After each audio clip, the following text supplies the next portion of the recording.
தமிழ்நாடு நுங்கு சர்பத் முதல் கேரளா சோல்கதி வரை உடலை குளிர்ச்சியாக்கும் பாரம்பரிய பானங்கள். கோடை காலத்தை சமாளிக்க புத்துணர்ச்சியூட்டும் உடலுக்கும் குளிர்ச்சி தரும் பானங்கள் என்னென்ன தெரியுமா? ஆரோக்கியமான கோடைக்கால விருந்து என்று இந்த பானத்தை கூறலாம்.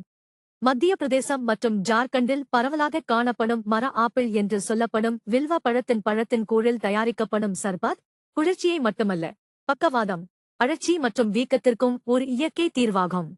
சத்தீஸ்கரின் கிழக்கு மாநிலமான திகூரில் இருந்து வரும் சுவையான பானமான திகூர் மூலிகையின் பதப்படுத்தப்பட்ட வேர்த்தண்டு கிழங்காகும்.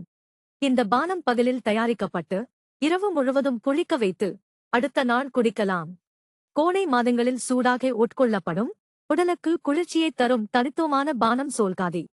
கேரளா குங்கன் பகுதியில் பிரபலமாக இருக்கும் பானம் இது கோகம் என்ற புளி மற்றும் தேங்காய் பால் சேர்த்து செய்யப்படும். தமிழ்நாட்டில் பிரபலமாக விரும்பப்படும் நன்னாரி சர்சவரில்லா தாவரத்தின் வேர்களிலிருந்து தயாரிக்கப்படும் ஒரு சுவையான பானமாகும். எளிதில் செரிமானம் ஆகவும் இரத்த சுத்திகரிப்புக்காகவும் இந்த பானத்தை குடிக்கலாம். சால்ஃபி மரத்திலிருந்து சேகரிக்கப்படும் இந்த பானம் ஒடிசாவின் பழங்குடி கிராமங்களில் அருந்தப்படுகிறது.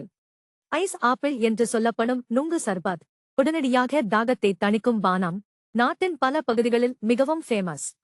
எலுமிச்சை ஜூஸ் போல குஜராத் பகுதிகளில் மோரில் எலுமிச்சை தோல், இலைகள், கருப்பு உப்பு மற்றும் ஐஸ் கட்டிகள் சேர்த்து செய்யப்படும்.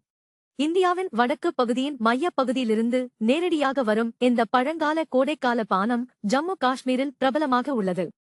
பழச்சாறில் கொஞ்சம் சப்ஜா சேர்ப்பது போல குளிர்நீரில் நிறைய சப்ஜா மற்றும் புத்துணர்ச்சிக்கு புதினா இலைகள் சேர்த்து செய்யப்படும்.